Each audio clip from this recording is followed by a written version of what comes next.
Welcome back to Bulletproof Mindset, your go-to podcast for health, fitness and entertainment. Today, as you can see from the title, we're talking about salt. We're talking about sodium more in particular and the role that it plays in our health and fitness. It's absolutely essential. It doesn't cause hypertension and it isn't the reason why your blood pressure is too high. All controversial statements. We're going to get into it in today's episode and I really hope you enjoy it. Now, before we do, I've got two things for you really quickly. Number one, I've been talking about this sort of group coaching, small group coaching for the last 6 months, and I'm pleased to say that I'm going to be kicking it off on the start of April. So if you want to register your interest for that, or for something that you're interested, this doesn't mean you commit to it, but just fill out the link below and I'll reach out to you personally and we can have a wee chat to see if it is the right fit for you.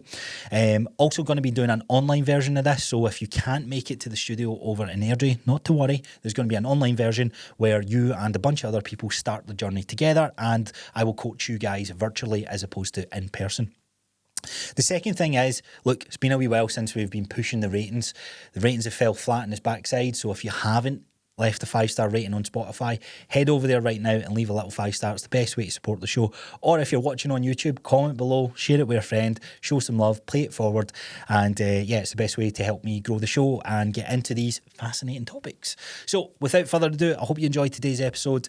Let me know what you think about it. Tag me on social media and I will see you guys on the next one. All right, guys, welcome back to another episode of Bulletproof Mindset. Today, we are diving into everything you need to know about sodium. So I know on the last episode, I said I would follow up the next episode with an electrolyte deep dive, but electrolytes are made up with many chemical elements, and one of the most important ones that I was looking at is obviously salt. Now, salt seems to be, or sodium should I say, seems to be the biggest hype with electrolyte powders, increasing your salt intake. These are all kind of buzzwords that's happening in the fitness space, and it's not a subject that we've actually dove into. However, more importantly, it's probably a supplement that I had to start using more of, especially when I done the 100k run back in January. So I thought, let's dive deep into that because there's a lot of myths around salt and sodium, and you might actually have even been caught on this. Anyone with, parents, grandparents, when you see, if you're like me and you're adding salt to your meals, you almost get like, oh, what are you taking salt for? Like, salt's bad for you. And there's this kind of strong correlation that all salt is bad.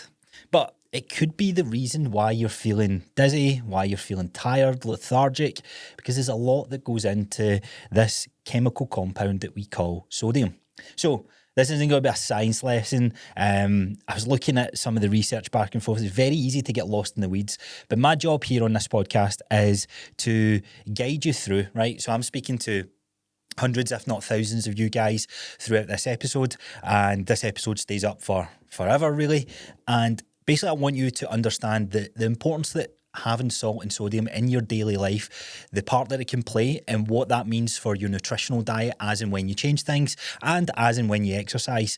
It can be a great chemical compound that we use and utilise to increase our performance, to improve our recoverability, to just overall feel that fitter and more energetic.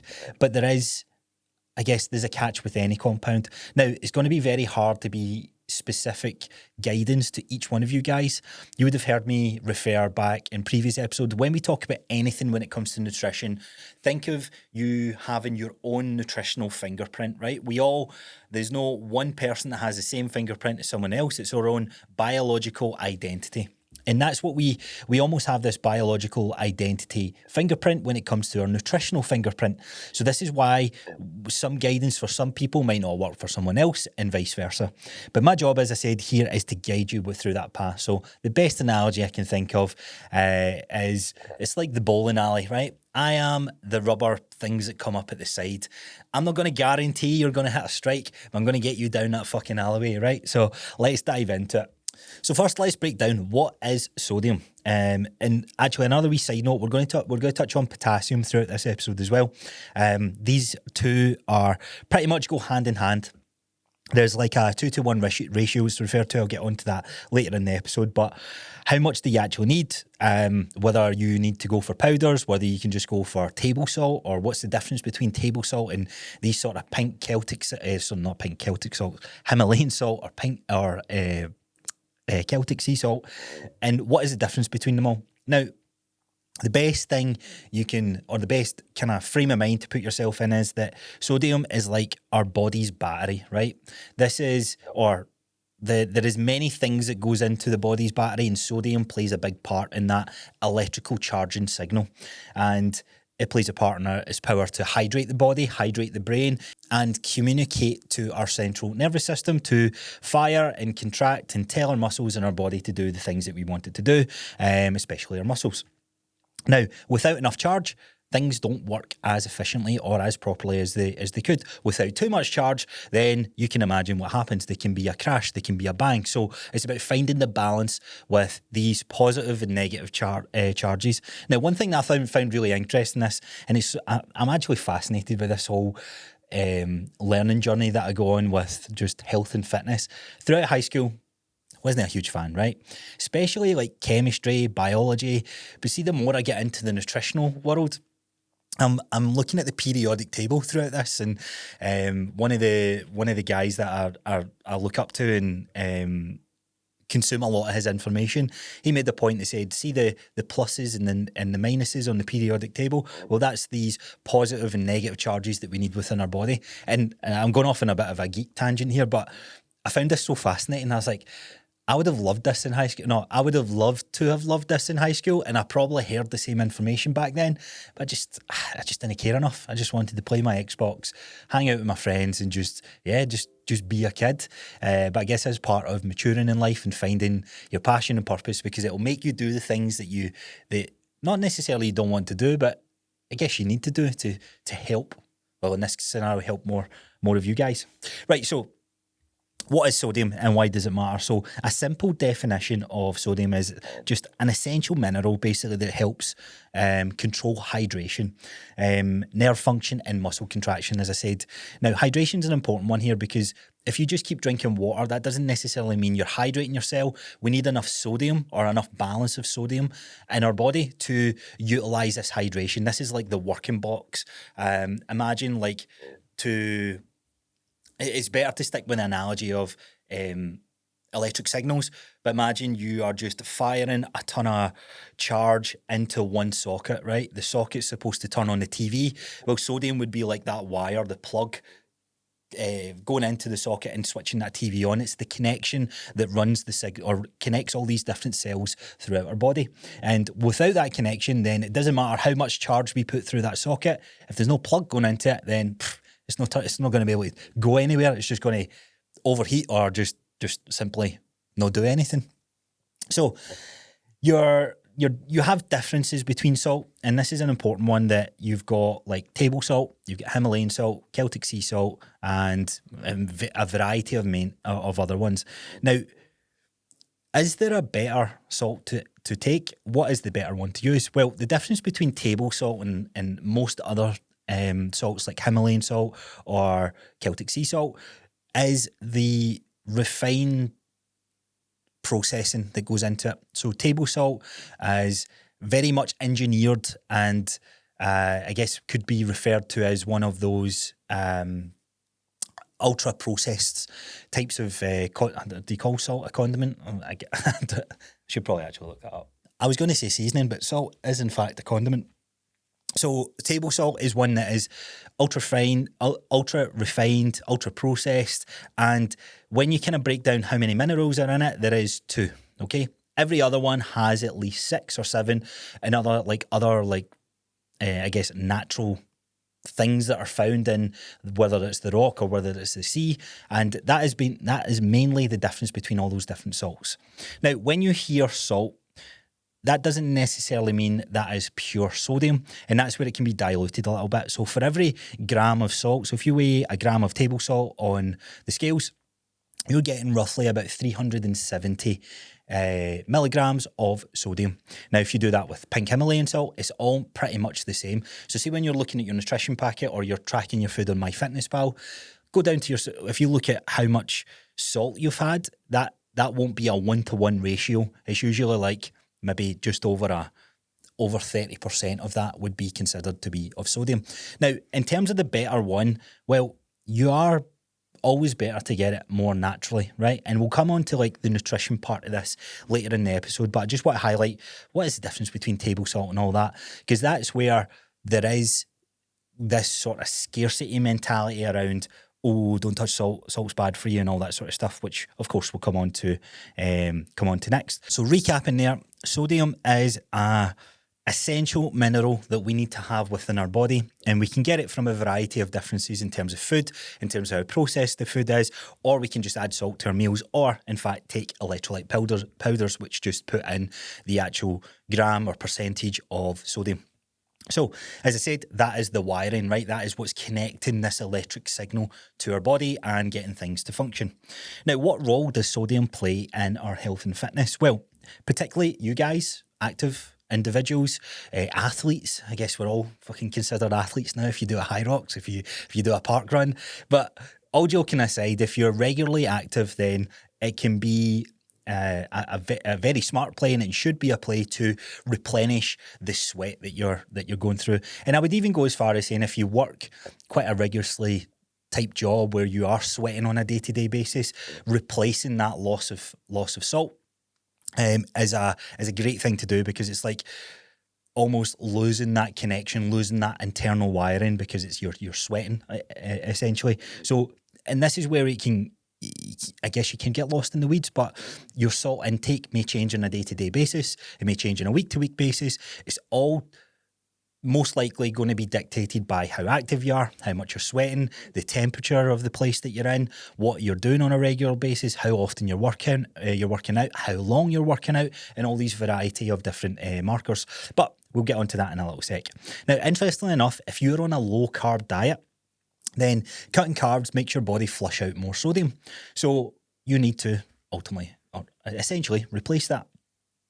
And just overall general well-being. So putting health and I guess putting the fitness side of things apart, there is a part where when it comes to hydration, which, side note here, this is probably worth doing a deep dive episode just on hydration alone, but our brain needs to be hydrated. And again, when you're drinking water, that's not getting enough charge, enough signal, enough hydration to the parts of the body that your body ultimately needs. And if there's not enough sodium in your body, then all these other functions have to work harder. So these are all this is the important role that sodium plays for us. And if you don't replace it, then you're going to get cramps, you can be dizziness, you can feel fatigue, and this goes for all categories. So this could be general well-being, this could be if you're on low-carb diets or keto, and this can just be athletes in general. And this is why when you have these bad, and when I say cramps, it's like muscular cramps. Like if your calf is cramping up, which seems to be a common one, then you are dehydrated, and there's a good chance that your sodium levels are pretty low. And there's a reason why this happens, which we'll come on to next. So what happens when you don't get enough sodium? What happens to your body? Well, as I said, there is dizziness, fatigue, muscle cramps, brain fog, and interestingly enough, your heart rate can get faster. Now, most of us will be wearing smartwatch devices, and if you go and look at your track of how your heart rate spikes and your resting heart rate, this is a very strong indicator if we don't have enough sodium in our day-to-day life. And I see this a lot with people who work out really, really regularly, right? So somebody's hitting the gym 4 or 5 days a week, they're constantly active, they're walking, they're hitting their steps, and they eat. This is the important part here. They eat a pretty much clean diet. So their salt intake, if you eat not the traditional UK diet, if you want to call it that, then you will be deficient in how much salt that you have, because where we get our salt from, and these with natural processed food, I guess if you want to call it that, or whole food, should I say, then your levels of how much sodium that you're having is already low, and that's why adding in pink Himalayan salt or Celtic sea salt can be a smart idea. But again, we'll come on to that in a little sec. But back to the heart rate, because I found this very interesting, and it's only because I've got a couple of clients who have a very high heart rate when they're resting, and an even higher heart rate when they're working out for, I guess, some of the more simpler exercises that you wouldn't expect somebody's heart rate to go up of 150 beats per minute. So the heart rate, the reason for the heart rate increasing is because there's not enough things, or there's not enough sodium in your body to get things working. So that means your heart needs to beat faster to get the blood flow, to get the hydration, and get the minerals to all these different parts of the body, your brain, your kidneys, your liver, just all the functions that the human body is very fascinating and we all take for granted on a day-to-day basis. So if you're drinking plain water all the time as well, you sweat a lot and you cut out processed foods, it can be a very smart idea to add some sort of salt. Either take it in your hand or add it to your food. We'll come on to recommendations in a sec. But just imagine running a marathon, right? Just imagine going a crazy long distance run or an 8-hour gym session and you don't hydrate yourself at all. You can imagine, you can probably feel it in your mouth, what that would feel like.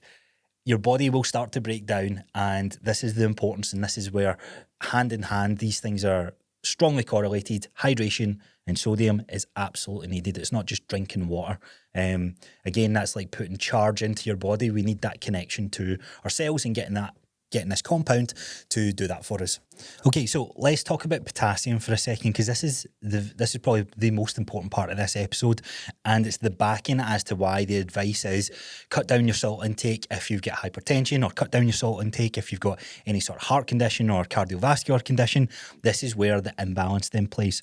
So I guess potassium and sodium are almost like two sides of the same coin. The role that they play within our body are all to do with fluid balance, nerve function, your blood pressure. If one's too high or too low, then your body's going to be out of balance. And this is going to lead to dehydration, muscle cramps, high blood pressure, and fatigue. Now, all the research that's been done more or less point to the same conclusion, that the ratio of sodium to potassium should be about a 1:2. So that means for every 1 gram of sodium that you have, it should be 2 grams of potassium. Now, that's quite high, I guess, if you look at that across just one serving, but it's an easy way to think about it. Now, in some cases, the 1:3 might be even better. Now, something to pay close attention to is the typical day-to-day diet that you have. Now, if you eat a lot of processed foods, then you're going to be exposed to having more sodium in your day-to-day diet. So that means your sodium intake is probably going to be higher. Now, if you just go about your day-to-day life and you're not a big veggie or fruit eater, then you're going to miss it. You're missing a lot on the table when it comes to potassium. So there's a strong possibility that you're going to be looking to supplement with that or change up your diet when it comes to the ultra-processed foods. Now, I guess the question is, why is this ratio so critical for our health? Well, sodium pulls water inside the cells, whereas potassium's role is to keep water outside the cell. And as I said, like a seesaw, or I guess two sides of the same coin, they're both doing the same job, but finding the balance in terms of how much fluid the body is holding. And if one is out of kilter, then that can cause this kind of water retention or this fluid retention, this sort of fatigue build-up. And like I said, being two sides of the same coin, their role is to hydrate the body and find this balance. Now, when it comes to heart and blood pressure control, this is where it gets interesting. So the general advice is to cut down your salt intake. But by reducing that side of things, that's not where the problem necessarily lies. It's an imbalance between your sodium and your potassium levels. Now, this is... So in a world where you have high sodium content and low potassium, then your blood vessels are constricted, right? They're more restricted, making it harder for blood flow to move through its body, raising blood pressure and putting even more stress on other functions that aren't working as fluidly as they should be. Now, a high potassium intake relaxes blood vessels and improving circulation, lowering blood pressure. Now, when I was diving into a bit of research for today's episode, there was a couple of different common themes that were coming up. One, I guess, one of the answers I was trying to get one of the questions I had was, why was there such a stigma put towards our parents and our grandparents around salt being bad for us? And it was all to do with these early day studies that were done that weren't very controlled, were very survey based, and they drew the conclusion, right, okay, these people have hypertension, these people have higher risk of cardiovascular disease. What's a common theme here? Well, they all eat high salt diets. But what they ended up finding, the salt diets that these guys were having were paired with other things: high sugar, high calories in general, poor health and fitness lifestyles. So over the years, more research has been done, and a common theme that's came out of that it's not necessarily the sodium, but actually having too little potassium. So as I said, the balance of fluids, or the balance of these minerals in our body. If we have like more ultra processed food, then it's ramping up our sodium intake very, very easily. Like if you look at the standard diet, you could easily get 10 grams of salt through going out for breakfast and going out for lunch and just having 2 big meals, right? Now, potassium, on the other hand, is only found in vegetables and fruits or supplementation. And let's be honest, if that's the type of day that you're having, then you're going to be pretty much out of kilter. Now, that's only a one-off, so it's very unlikely that you're eating out every day or every lunch for every meal. But you can see where the problem then lies over a long stretch of time.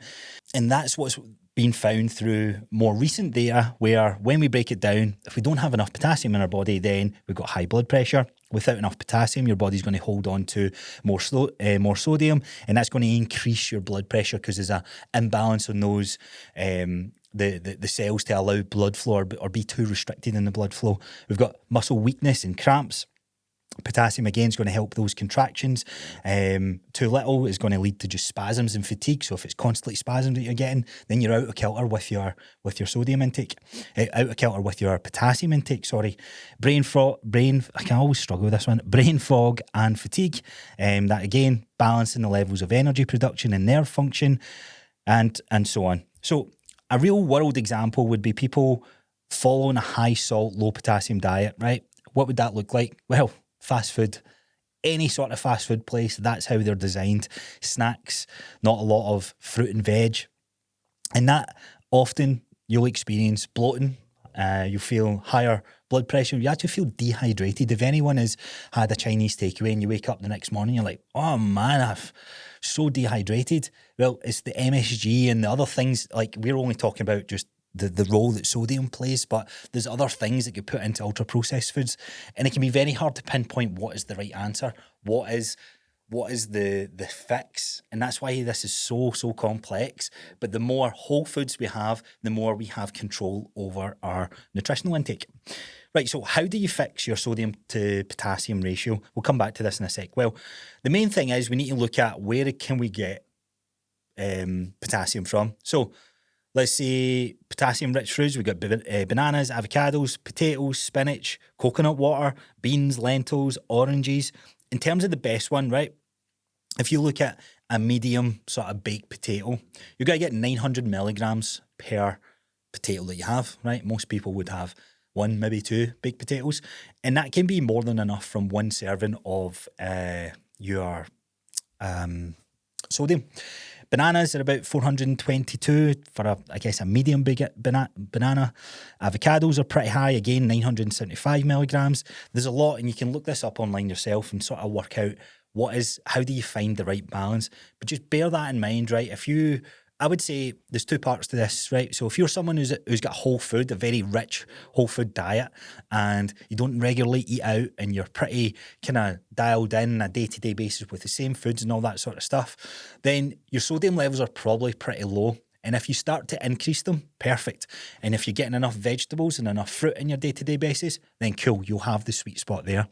However, if you're someone who has quite a lot of, ultra-processed foods, you're probably looking to add in a couple of bananas, a little bit more vegetables, maybe have potatoes instead of having pasta at night. Those little subtle switches can make a big difference in terms of that fatigue that you're feeling, maybe even the bloat that you're having, and maybe some of these other areas that can cause problems. Now, as I said, the bloat, it might not be the only solution, but that's why we're doing this episode today. Right, so reducing processed sodium using quality salt, as I say, so that is potassium. Now, can you have too much sodium? Well, yes, and this, if it's mostly from junk food, this is where, as I touched on earlier, most of the research from the early days was starting to highlight, but we just kind of written off this substance as salt, like, yeah, salt's bad for you, like, yeah, you need to have like less salt and you won't have as much cardiovascular disease, and albeit that might be true, but it was strongly linked to the imbalance in potassium, but more importantly, pointing towards these other aspects of not so natural sources. And I really do hate using that word, because here, I have pizza, I eat out, and I'll have chocolate and these ultra processed foods from time to time. But again, it's finding it in moderation and not being, I guess, is demonization the right word? I really struggle with this, if I'm being honest. Like, in one hand, like, there has to be something that said that, like, look, these foods in this part of your lifestyle is the reason why you're in the position of not feeling as healthy, or not feeling healthy and fit, being obese, etc., etc. But then on the other hand, like, these are, I guess, luxuries of the 2025, the world that we've built. And, like, you can enjoy and you can taste some of these things, like, oh my God, that tastes amazing. But it's like, how do you break that balance? How do you break the chemistry in your brain and the decision making to go, right, fuck it, this is me all out now? That's where the complications and the behavioural aspects of coaching come into play. Right, so what's the type of people that should be mindful of this? Well, those who have kidney issues or high blood pressure, obviously. So is there anyone that should be kind of watching out for this sort of sodium hype, I guess, if you want to call it that?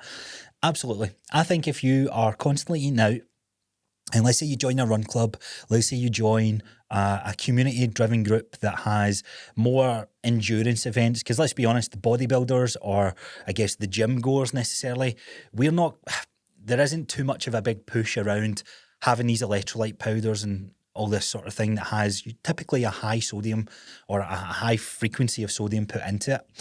It's mainly the ultra endurance guys, or the endurance athletes in general. So when you sign up to these things, or when you go to these things, there's usually a My Protein stall, or there's a supplement company, and there's a hype around, oh, if you're doing this big run, like, one, make sure you carb up, and two, make sure you get your electrolytes in, because you need sodium to replenish your sweat, etc., etc. But if you're saying that to someone that's already getting 10 grams of salt through their, I'm going to say, poor nutritional diet, or their poor diet in general, then you're enhancing a problem there, right? There's enough sodium consumed from that diet. And this is where it gets very interesting, and why I wanted to do this subject first of all, because electrolyte powders, it can be very easy to go, oh, I need my electrolytes, I'm going to buy this. But ultimately we can get all this sort of stuff through our natural food sources. And this is why understanding and being able to track and understand the metrics, or understand the compounds, minerals, whatever you want to call it, beyond your protein, fats and carbs. Now, they are absolutely the three main key pillars to our nutrition, but when we get into a deeper level of it, this is where it becomes more important. Okay, so how much sodium do we actually need? This can be a hard one, because it's one that you have to play about with, right? So when you look at protein, for example, there's a kind of clear distinction that through enough research and through enough time passed, that 1.8 to 2.2, I guess, per kilo of body weight, that is the goal to hit when it comes to your protein. We don't necessarily have that for sodium, right? Everyone's going to be different. Everyone's going to have a different response to this, mainly because we all sweat at different times. We all move at different times. And that's really the dictator of how do we find this balance. Now, as a bare minimum, the average daily consumption should be around 2,400 milligrams, which is about 6 grams of salt. So if you look around and you grab something that has a nutritional label on the back, what have I got here? This wasn't actually intended, but a wee pit stop, rise and shine. Now, this is where supplementation is going to be different to your typical foods, because in a brand like Pit Stop, who kind of care about putting the right thing, I guess, or the better compounds into their products, then this is where pink Himalayan salt shows up on this label, as it does here. So that's 300 milligrams, which is about, I don't know, you could round it up by about 280 milligrams of sodium. So that's just in that alone. Now, if you have to look at any other label, you're going to see salt. Salt is a common one that comes up, or I think is mandatory to put on most UK food labels. Whatever you see when it comes to salt, you're going to take 40% of that, and that's how much sodium you're getting, right? And this is why when you're picking a higher ultra-processed food, you don't want a ton of like salt, because it's table salt, it's refined salt. It's a cheaper make of engineered processed salt to put into it and get away with the engineering, the taste and all this sort of stuff, all right? So bear that in mind, because if I take 300 milligrams of what's in Rise and Shine and I change that from pink Himalayan salt to table salt, then I'm going to get roughly, let's see here, 120 milligrams of sodium. Okay, so back to what I was saying. Sodium intake for most of us, or for the day-to-day person that is just going about their daily life, they're reasonably active, you're looking for about 2,400 milligrams as your starting point. And this is where play about with it. But if you're having 2,400 milligrams of sodium, then remember, we want to be having 4,800 milligrams of potassium. So however much sodium we take, we want to increase our potassium. Now, depending on who you are when you're listening to this, I ain't a geek when it comes to the numbers. I give a little bit more flexibility, but what I'll do is, if I know I've had a powder or I've had a higher sodium meal, I'm going to make sure I have a banana to balance out that potassium.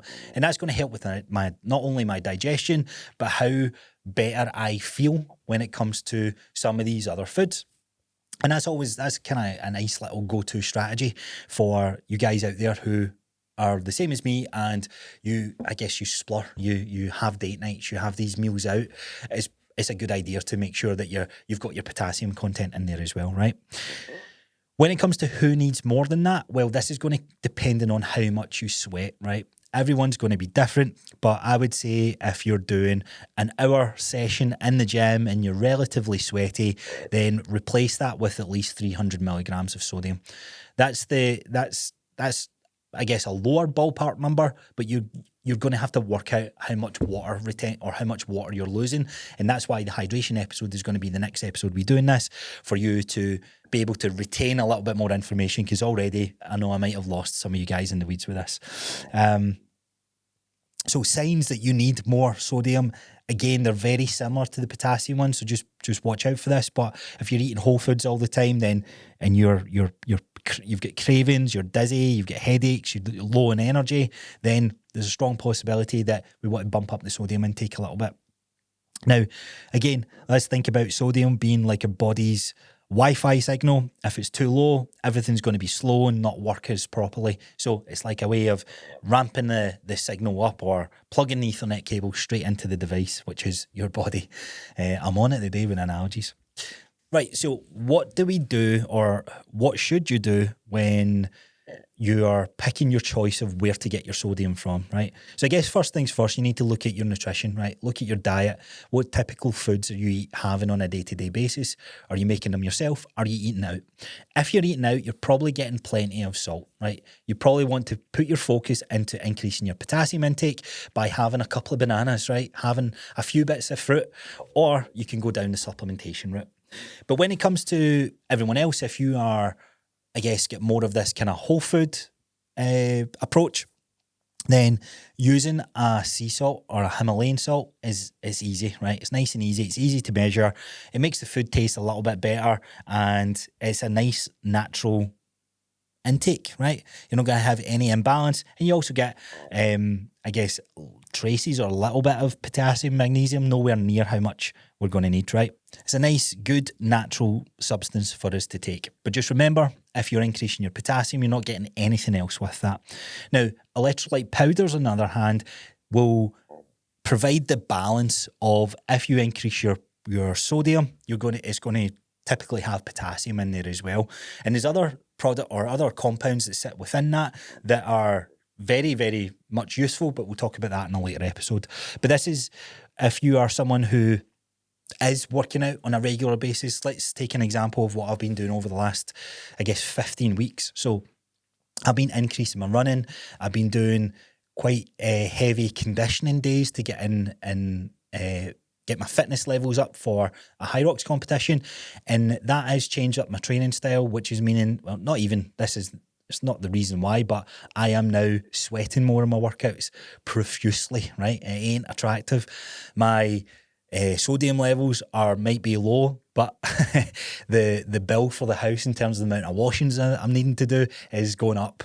But joking aside, I've been replacing my sodium intake because I know I've been sweating in those sessions, right? So here's an example where I've bought some of those powders, and I just put 2 scoops of that in a bottle because I know the session's going to be pretty heavy. Now, I've had harder sessions than other, and I've felt the fatigue from those sessions more so than other. Realistically, I should have added a 3rd scoop in for those harder sessions where we've got the heat on in the gym, it's maybe a bit of a warmer day, and we're operating at a higher heart rate level. When I'm outside, I still sweat, but not as much as what I do inside. So find the balance right for yourself. Electrolyte powders is absolutely something that we should all have in terms of our supplement stack, but doesn't mean you need to have it on a day-to-day basis. It depends on your sort of go about on your activity levels and all that sort of stuff. Now, a DIY electrolyte mix is the cheapest and easiest option. So you get water, you get your pink Himalayan salt, and you get your potassium and add in your magnesium, and then that's where you're going to get your proper hydration. Now, we've not touched on magnesium in this episode, but that's where the hydration episode will cover off that. But you can make your own cocktail mix up if you want. But ultimately, there has to be something that's there to replenish those harder sessions. Right, so the last point I want to touch on is for all of you guys who are booking holidays and you're coming in to work with another coach, maybe you're coming in to work with, or you're just tightening your diet up because you know you've got a holiday come up where you want to lose a bit of body fat. Most of the time, you'll go from reaching for a meal deal or having bits and bobs on your day-to-day basis, having some office sweets, takeaways, etc. And you'll start to clean up your diet, right? You start to have more whole foods, more prep foods. This is an area where you want to make sure you've got pink Himalayan salt and you're adding it to those meals. You want to make sure that the sodium intake is at that bare minimum of 2,400 milligrams. And because you're already meal prepping, you should have vegetables and bananas and fruit or etc. in there to find the balance when it comes to your potassium levels.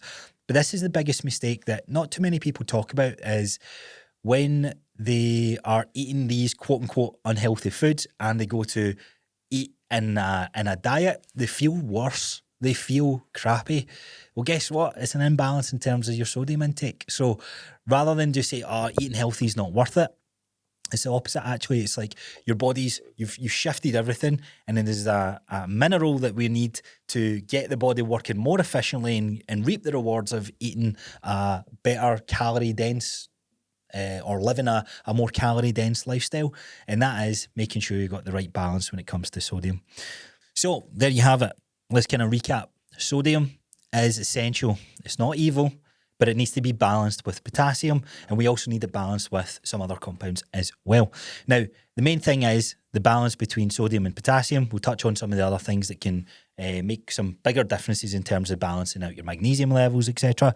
But too little salt is bad, right? It's not good for the body. Your body is this fascinating machine that needs to operate on a day-to-day basis. Sodium and potassium and some of these other electrolytes that we're going to touch on is the power pack. It's the energy, it's the electrical signals that we need to utilise or have balance of to have balance of our body, to get our body operating in a way that is healthier and fitter to live a longer and more sustainable life.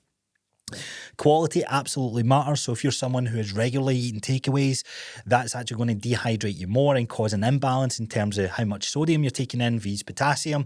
That is the reason why you have a risk of cardiovascular disease and heart attacks and hypertension, high blood flow. So make sure we find the right balance for what that is, or ultimately change up your nutrition style, change up your nutrition diet, or just maybe cut down a few of them.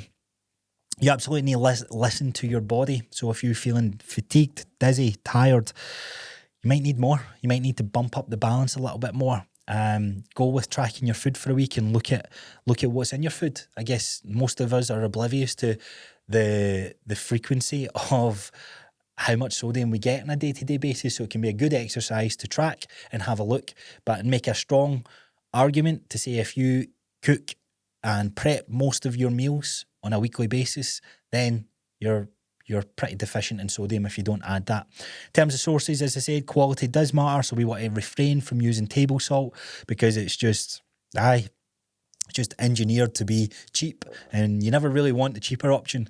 And here's a belter analogy for you, because I heard this in a sales pitch and I thought this was fucking awesome. When you're driving and you are driving down the motorway in outside lane, you've got your kids in your car, you've got your wife or the person you love the most in the car, and someone slams on their brakes in front of you. When you slam on your brakes, do you want do you want the cheapest brakes, or do you want the brakes that are going to do the job? You're going to want the brakes to do the job. Here's the same analogy for that one there. You don't want the cheapest, you want and let's be honest, like fucking Himalayan salt is like 2-3 quid, and it's going to last you a fair while. So it's not as if we're talking about hundreds of pounds here. But yeah, hopefully that has gave you a different insight into, I guess, debunking some of the myths that are around table salt. So speaking of myths, next time you're at that dinner table and you see your family member and they're like, oh no, I can't have as much salt. It's like, well, actually, what's your potassium levels out? And this is, you can understand why we lose so many people when it comes to health and fitness. Because even being a coach, it's still, again, this is a subject I find you have to be very skilled in terms of how you communicate this to your clients and finding out and working out what is the right balance for most clients. All salt is not the same. As I said, table salt is going to be different to other salts. The less salt, the better. Again, a myth out there. So don't let the biases from our parents, from our friends, control or dictate the way that you're living your life. Hopefully this episode has gave you more to think about. Salt is not bad for you. It's absolutely important to the role, or it's an important role. It plays an important role in our body's ability to stay hydrated, to perform better, and to ultimately be healthier and fitter. So that wraps up today's episode. Thank you for tuning in. If you get any questions on this, hit me up. Check me out on Instagram at Coach Crossar.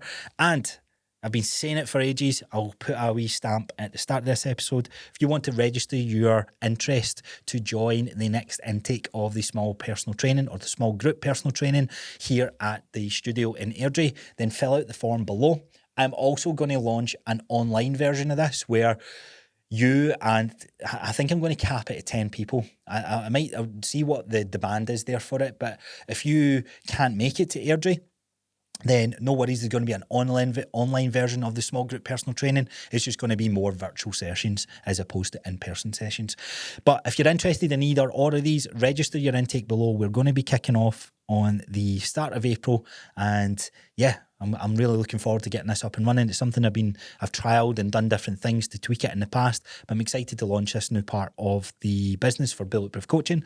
And if you've got a question, reply to me, send me a message on Instagram, leave a comment below this video, share the love, and I'll see you guys on the next one.